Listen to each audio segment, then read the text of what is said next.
it almost cost me a motor. First drive in Gonzo with the new motor. Just went and got my soda and headed back. And this thing's nice. The idle air control valve decided to stick wide open, so it's idling kind of high. I'm not sure why, but beyond that, it's super sedate. You can barely hear it running. Tell that the cam still has a little bit of a rowdy idle, but yeah, so much more better throttle response.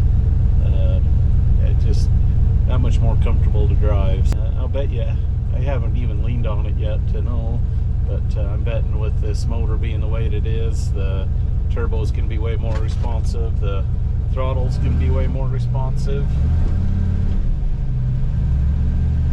In fact,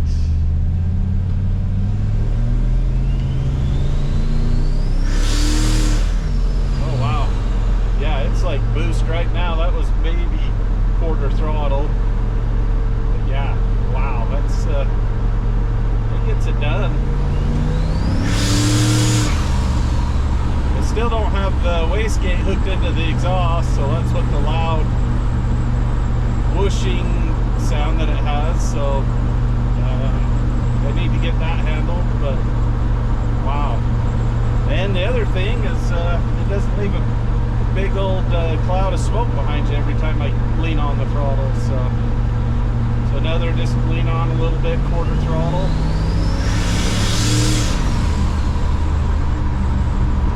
Jeez. Yeah, this thing runs. It's gonna do way better burnouts, I think.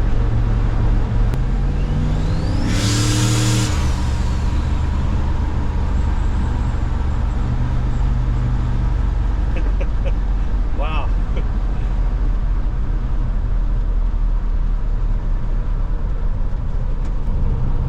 Yeah, this is a lot better combination than the 5.3. And the 5.3 made good power, don't get me wrong, but this is, as far as a street car goes, this is way more fun to drive with so much more throttle response and so much better turbo response.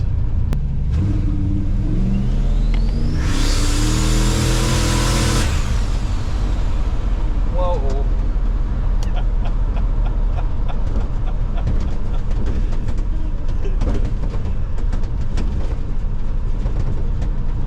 Yeah, all in all, I'm going to call that a huge improvement and a huge success, and for not very much money either. So nice to be able to go dig through the shed and find a bunch of parts and not have to buy a whole lot.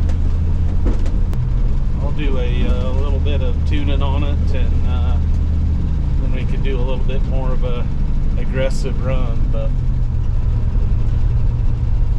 well, that's not good. I think we might have just lost a lifter.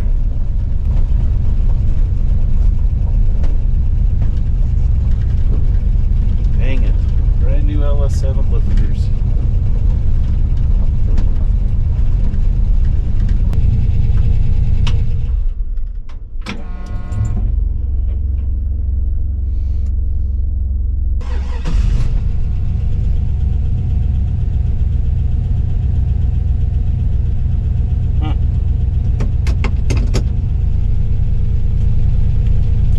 Yeah, we'll check it over. Well, next problem. I mentioned earlier that I thought one of the lifters had gone bad. Well, it turns out that the oil pressure was fluctuating all over the place, and the reason that was happening was the shallow oil pan that I put on. It was basically an Amazon version of the Poly muscle car pan. Just doesn't hold enough oil. Only holds about 4.5 quarts of oil. So if I ran it more than about 5,000 RPM, it'd actually pump the pan dry, and it would take a long time for the oil pressure to recover. So it would aerate the oil so bad. My solution for that is I found a used LS3 pan, and it's a whole assembly. It has the windage tray, the oil pump pickup, everything that I need for this. So that's what I'm gonna do. I'm gonna go back up in the air. I think I can get this pan out pretty easily. I don't think I even need to jack the motor up to get it out. Yeah, I'll get it up in the air, get the oil drained, swap it over. And the nice thing about these LS3, especially the F-body pans, is they hold quite a bit of oil. I think the pan holds like 7 quarts, maybe even 8 quarts. and still low profile. It was pretty inexpensive. Shouldn't be a big deal to change it. See if that fixes my issue. Well, I got the oil pan out. Everything looks okay up inside. No surprises there. Super easy to get off. Had the pan pretty well unbolted before the pan was done draining, and have the pan sitting in the drain. So it has all this black in it. I'm guessing is from the tune being really super rich. I mean, it's pretty sloppy rich at times. So I think that's just all the soot. The only other thing that I know of that would make it turn black would be iron. So I got a big magnet here, just making sure that there isn't any iron. And it doesn't look like that's the case, because if that was iron, you'd see it move.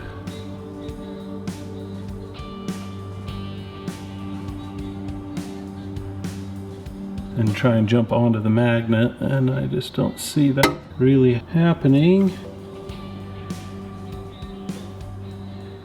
Before I put the pan back on, because this has ran a little while with really foamy oils, it's just slightly better than no oil. So I'll take this filter over to the vise, cut it open, see what we have.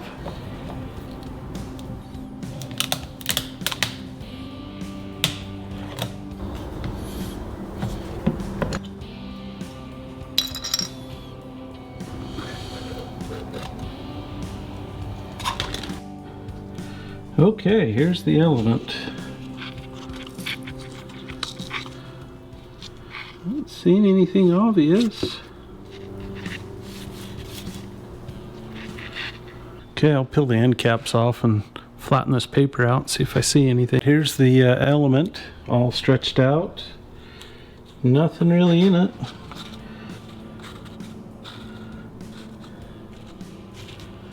Looks like I got a piece of Teflon right there, probably from the turbo return line, one of the fittings on it.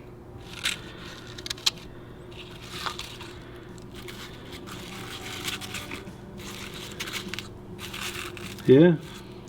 A couple of the pleats had a little bit of carbon in it. And I'm guessing those are from the pistons, because I just reused the pistons and I didn't get them all that clean.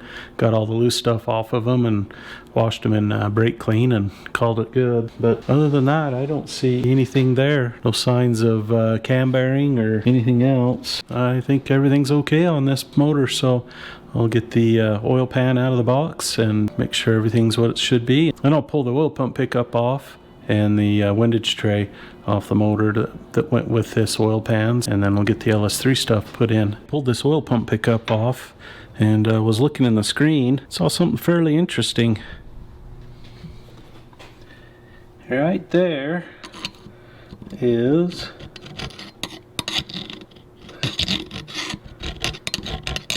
a bunch of goo, and it's all gathered right there because the tube right here, this tube where it goes up through the pickup, sticks up inside of here, so the screen is pushed up tight against that tube, so it can't use the rest of the screen on the sides. And because of that, this is lint. Let's see if I can get this out of here. There you go. Yeah, that's lint from the shop rags. Totally normal. I always expect to get some lint and stuff, because you know, you have to use rags to wipe everything down. But in this case, it just got sucked into one spot and clumped in there really tight. And so this was also starving the motor too. In fact, when I started it a few minutes ago to pull it in the shop, it took about, heck, it probably took about 15 seconds, maybe a little closer to 10 seconds, but way too long for it to make oil pressure. I'm sure that was the cause of it right there. All of that lint gathering in one spot. There you go. You can see that once I get the oil out of it, it's red.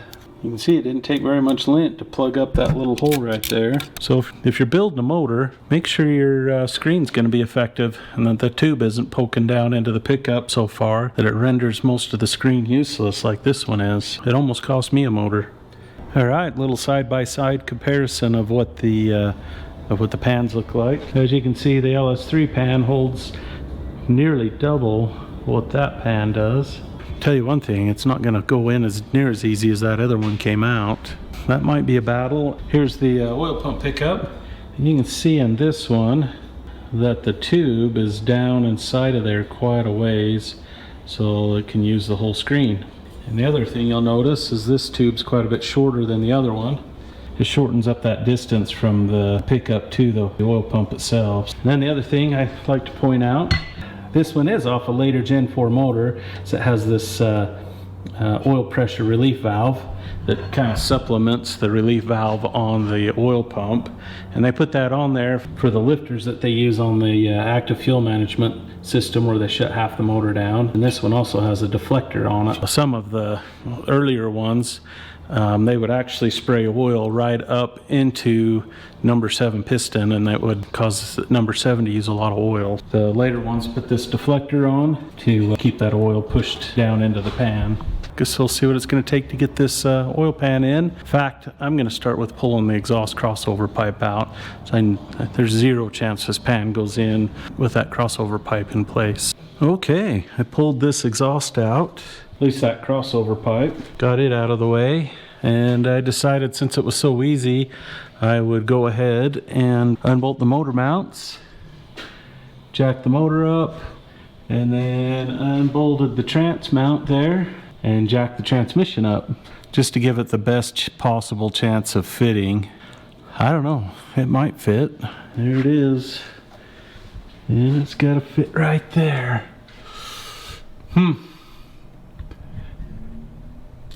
Don't know. Let's give her a shot, I guess. Here goes nothing.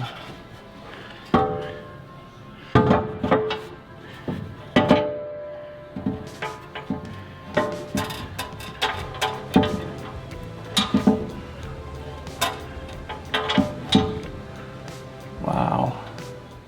It might fit if I didn't have the flex plate in the way.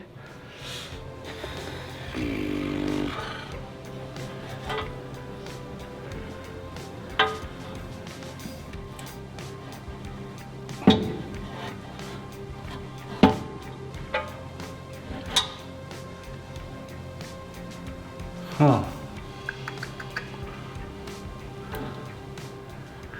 Is it worth it?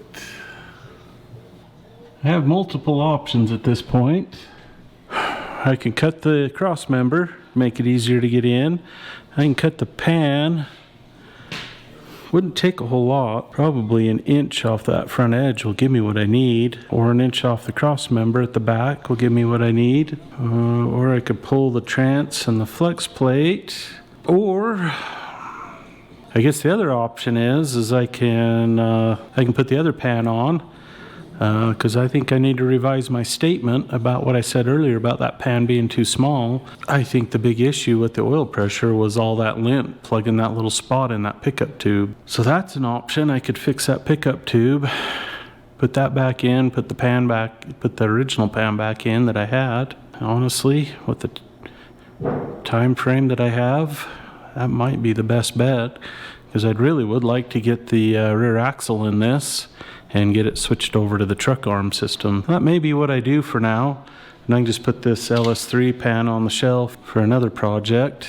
Or if this does become if I still have oil pressure issues with this pan, why then I can modify the pan. Yeah, I think that's what I'm gonna do. That's just the joys of old vehicles when you're mixing and matching parts and seeing what works. Sometimes what you think will work just won't. I think I've got a spare truck oil pump pickup out in the shed. Maybe I'll grab that and cut the end of it off and weld it onto this other pickup. Dug through the shed, found a old oil pump pickup. The pickup wasn't in the greatest shape, but the screen end of it's in great shape, a little dirty. But you can see in there that there's actually some depth and some clearance between the screen and the pickup inside of it. That should fix my problem. What I'm going to do is I'll cut this bracket off. There's only like 3 little tacks on there anyway. Grind this coating off of it, cut the old one off, and then I'll just weld this one back on. That should take care of my problem. At least I'm going to tell myself it's probably going to fix my problem. Like I said, I'll put it together, run it, see what it does, and if it doesn't work, then I'll regroup. But I really think it's going to take care of it, so I think I'm just going to do it. Got this new piece welded on the end of this pickup and tacked the bracket in place. I'll test fit it, see if I got the bracket somewhat even in the ballpark. Good enough for try and see, I guess. I'll get the windage tray bolted back in place, get that bolted in and see how close it is and make sure the depth of it's going to be good, and get the pan back on if everything's all right. Figured I'd show you this pickup here or this screen on the end while I had it in my hand. So you can see how that tube's pushed right up against the screen itself. There's no air gap in there whatsoever. And you can also see how it's about pulled the lint through. Some of you might be asking, why is there so much lint in this engine? And really, that isn't very much when you're building an engine and wiping things down with red rags. If everything would have been built properly, this would have just sucked the individual strands of lint through the screen and pushed them right into the oil filter, where the oil filter would have held them. That's really common. Most engines that I see that are built normally, when you pull the filter off after the first 300 or 400 miles, it's about half plugged with lint. Perfectly normal. It's just the way this was built that caused all the issues. Pickup's in, the windage tray's in, and I just measured the clearance on the oil pump pickup. It measures about 5 inches from the oil pan rail, and oil pan measures about 5 1/4 on the depth, so we got about a 1/4 inch clearance there. Should work well. I think that's a little bit less than what it had. I did lengthen the oil pump pickup about 1/8 of an inch just because it seemed to have had a pretty excessive clearance on it. But everything else looks like it'll work. So I'm just going to give this a shot. It's quite late. It's after 2 a.m. I think I'm going to call it a night. We'll be back out here in the morning. Keen and Caden should be out here as well. While I'm getting this pan wrapped up, I think I'll have them start on the rear axle project. We'll get the rear axle out, swap the one cross member, and do some other stuff to get those truck arms in, and the narrower rear axle that I've been working on for a while, get that all put in. Just a real quick reminder about OnX's July 4th special that runs through July 7th. Enter code PARTYINTHEUSA 30 and you will receive 30% off on your OnX subscription. After that, you can use the code chadsfab and you'll receive 20%. So remember, this offer ends on July 7th, 2024. Go ahead and log on to OnX Maps, check it out, and don't be afraid to try out their free 7-day trial.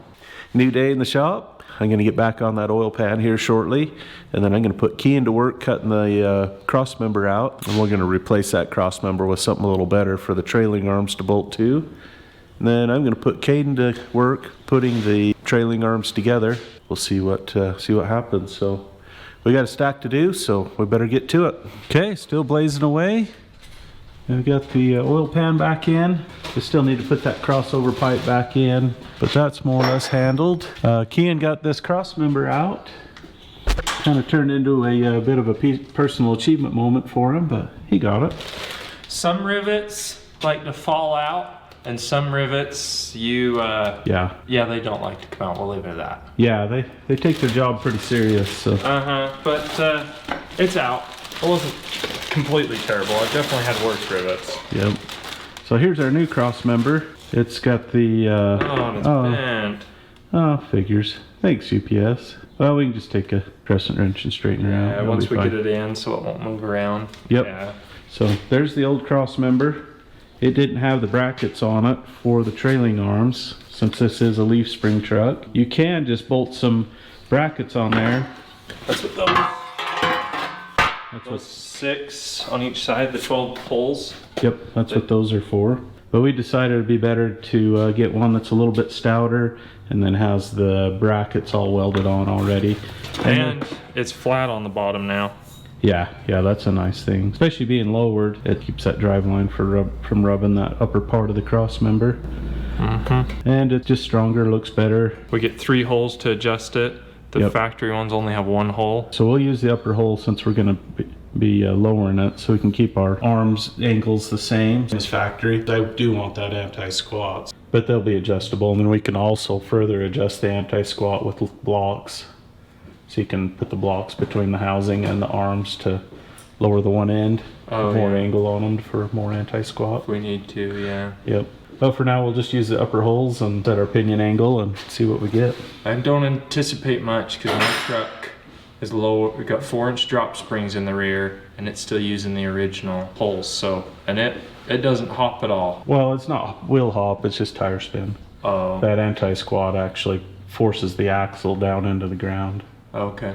So, makes the tires bite harder. Yeah, let's get that bad boy in. Then we can get this other housing out and the shocks out, and hopefully before too much longer we'll have this other housing ready to go in. Caden's packing in parts for this aspect of it. Got the housing back on the stands, and then Caden was also able to get these trailing arms beat back into shape and sprayed some zinc primer on them. But the way we do these, we drill out the original plug welds. When we put it back together, we'll actually bolt it through the plug welds, and then we take and stitch them together on the sides. So that seems to work out really well. And then we'll build some plates to reinforce this area right here where the U-bolts go, so those don't crush. I'm really jealous on these trailing arms. The ones on my truck were like bulging in the center, had like spots almost hand width, a scale of rust in there. And these are from a truck bed trailer I parted out for some parts I needed for my truck after it was together. And these ones, like, we almost didn't split them in half. They were that nice, but just decided to. And I'm just giving them to him. Thank you. It's about time he pulled his weight. You know, I've been feeding him since, anyway. I guess I did use your shop and your tools on my truck and your help, so I can't complain too much. No. But I will complain a little. Yeah, I know. That's what you do. That's what kids do. Okay, over here in this. Yeah, what do you think of those? It says Tesla on it. Yep. Yeah, that one's even, we brought this truck into the 21st century. Yeah, we got some park brake calipers courtesy of Elon Musk. Yeah, that's what we're gonna do on this. They're still hydraulic on the main brake part, but the parking brake is electric, so they just plug in, and you can operate them with a couple of toggle switches, or you can buy a little controller to operate them that way. But that gets rid of all the cables and all the other mess associated with a park brake. Do you know what model Tesla these came off of? I can't remember. Oh, they actually for a Tesla? Oh yeah, that's what they came off of. Okay. They're pretty cheap. I got them off of eBay. I got both calipers, and they came with pigtails and the hoses. I think I got them both shipped for like $250 or something. That's cheap. They're That's nice. pretty cheap, especially with, you think new how much they're gonna be if you called up Tesla.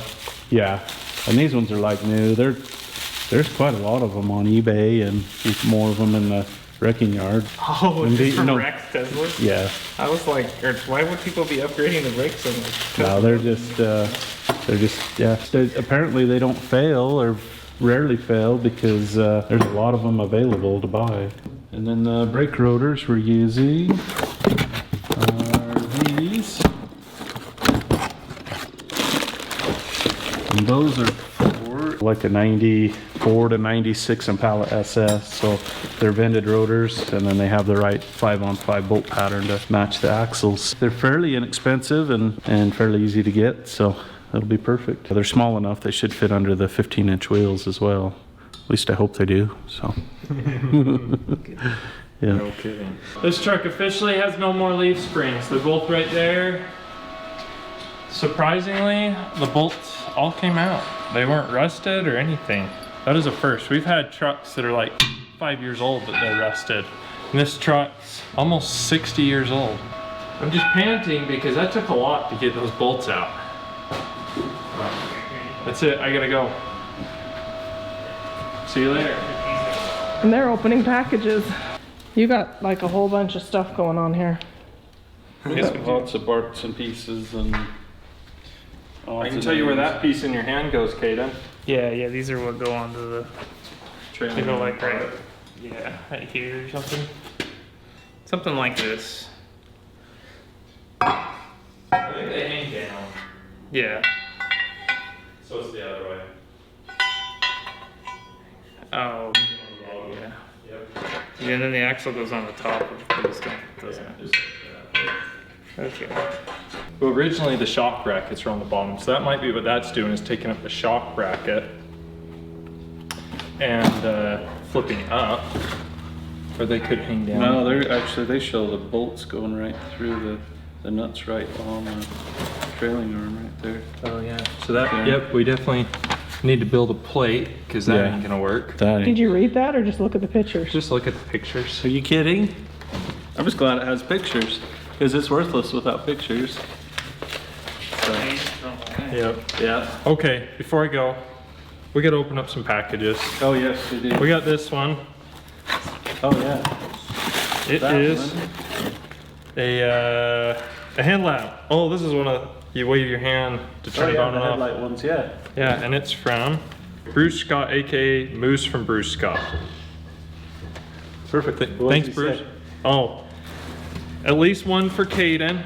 I know the flashlight probably tastes good, but these work a little better. The other two, whoever can use them. Yep. Perfect. Perfect. Fair enough. Okay. Stop eating your flashlight. Well, Pretty tasty. Worked pretty good for me. See? The hard thing about a headlamp is they're only point in one direction. When you put it in your mouth, you can You can kind of air it up, air it down, to the side. see. You only get just a little bit of movement, but sometimes that's all you need. It's all you need. Yep. Yep. And then we got Alright. this one from our friends over in Ironclad. And they sent us a little bit of whole, yeah, a little bit of everything. Oh my gosh, that's a lot of everything actually. It's like decided to send us some safety glasses, and I said, yeah, we need some, and they filled the top of the box with safety glasses. yes, they did. That might not be your size. There we go. No, it's probably not his size. It is actually. It's just tight through there. Oh, which is what you want, because then nothing comes up in your hand. Yeah. Look at that. Are they welding or? Well, that's enough. Absorb enough impact. I wouldn't break my finger when I punch you in the head. So. It may not cause me to be in ICU. Just the Oh, recovery those are room. cool. Yeah. Yeah, these ones but- aren't leather. They're but- synthetic. But Those are good for in Griz. Yeah. Yeah, for like like winching gloves. They're Yeah. tactical, is what they say. And their impact, so they got pads on the bottom. Something to keep in the truck, yeah. Yeah. And they're camo, so no one will know you're wearing gloves. Yeah. Your hands will disappear. Exactly. I actually really like that glove. That fits really good. It's like a welding glove, But in Yeah, a work glove. but in a work glove. Yeah. It'd be perfect for grinding. Yeah. And it's insulated too. Actually, that's a really good wintertime glove because it goes over your coat. Oh, Sleeve of your coat. yeah. Or inside the sleeve of your coat. Yeah, either way. Insulated, waterproof, cut resistant, and impact resistant. Sweet. Thanks, Ironclad. You guys always hook us up. Yep. Keep us in PPE for sure. let's see. Yeah, we'll put it on this one. When people at home are probably laughing by now, and you should be, but We're laughing right next to him. He doesn't know. laughing with you, Caden. We're laughing at you. It's no, I figured that's how it should be. Yeah. Yeah, that's it. Let's see, does it work? It's pretty bright. Probably useful. Yeah, they're definitely useful. There we go. Okay, I don't know. I'd have to get used to it. Every time I go to reach to grab it and adjust it, I'll turn it on and off. Well, you can turn that off and just have it on all the time. So. Yeah, it's true. Let's see, how do you turn the other one on? You just run through the button here. Oh, Wow. Is it off Fancy. now? Yeah. There we go. Yeah, we could put some like green and yellow and orange ones on it. You'd be like Tron. Yeah. Yeah. I love it. No, those are nice lights. I like Yeah, it. they are. We're just figuring out what all we got to do to make these last. Yep. So Caden got them all bolted together, and then we welded, marked it. It's on 4-inch centers, 1-inch welds on every 4 inches to reinforce this, keep them from spreading. And then this plate here for the coilovers will go on top of here, and this'll keep this spring perch from crushing that. That'll help spread that over, because this isn't super thick. So with lots of horsepower, this will actually crush and bend this, but this plate will spread it out. So now we're just going to build a flat plate to go on the bottom where the nuts go to bolt it all together, and that's going to be roughly the shape of the bottom plate. So this will weld to the housing. This will weld to here. This will sandwich on here, roughly. This is for the other side. Then the coilovers will bolt to that. And then there'll be matching brackets on the frame to hold the top of the coilover. See how it all works. I think there's just enough pictures in the instructions that we might be able to figure it out. So I haven't taught Caden into reading the instructions yet, so I'm not gonna read them, so that's what I pay him for.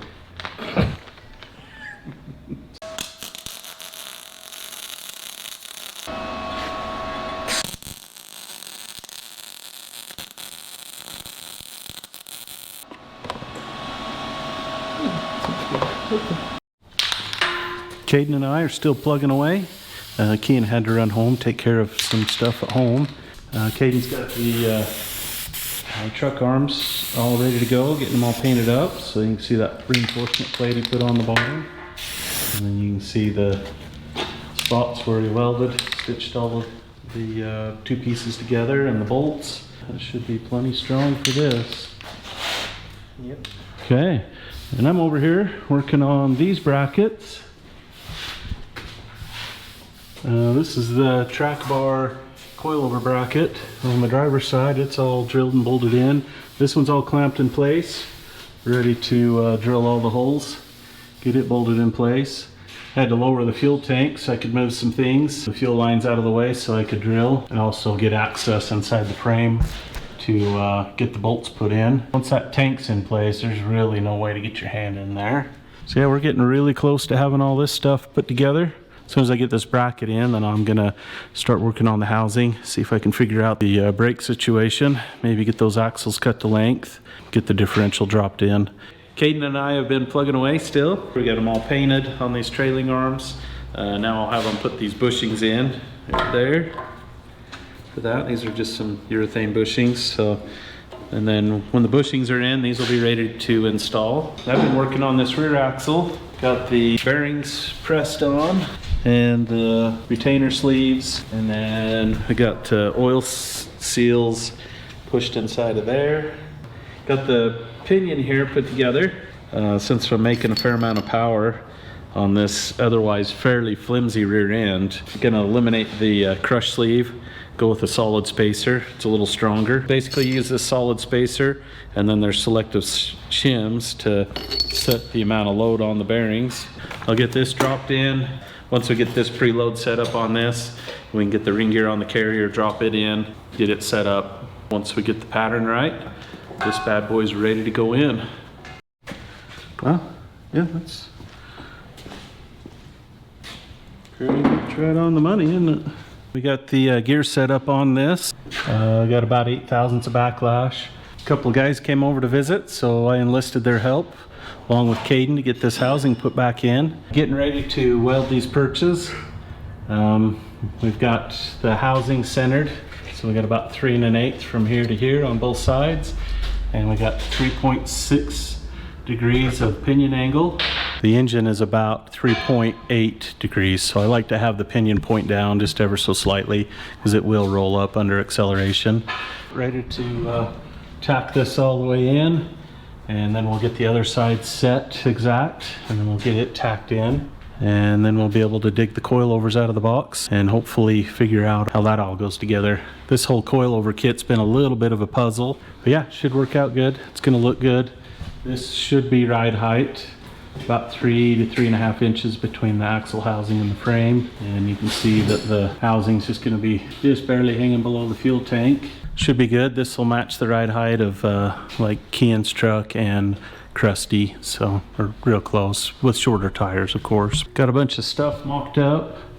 And we went to hook up this track bar, and it's fully extended, and it's still too short. Spent some time on the internet trying to figure out what the width is supposed to be from this trailing arm mount to this trailing arm mount.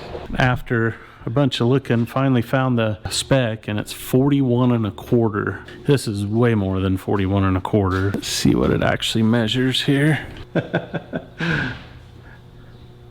It measures 45 3/4. So, okay, I'll cut my tacks, slide them in, and it should make everything look way better.